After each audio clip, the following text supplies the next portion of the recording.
एमे सांसद साहब नहीं आला था क्यों नहीं बहुत लेकर रामकृष्ण मंडल जी तो कहियो बोल रहे क्षेत्र में कहियो एबे नहीं केला हां हां बुझ गेलिए अभी बुझो ना बाढ़ परिस्थिति में हमरा सके ई गुलजार जे भी विधायक का छलथिन ओहो जे छै से शपथ खा के गेलथिन के जल में जे हम पुल बना देब ओहो चला गेलैथ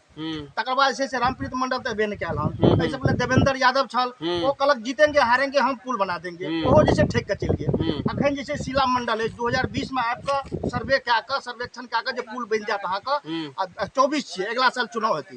अखन तक पुल के कोनो शुरुआत वोट नहीं वापसो नहीं ला है बीच में आयल त आश्वासन देलक जे हां बन जात अहाँ जे बन जात की बनत अखन तक नहीं बनल चुनाव होय वाला छै अगला साल त बताओ पहले हम सब तो मरे छै एत पब्लिक कतेक दिक्कत भ रहल छै जे बच्चा के यदि बीमार पड़े छै त हम सब 10 किलोमीटर घूम के जाय छी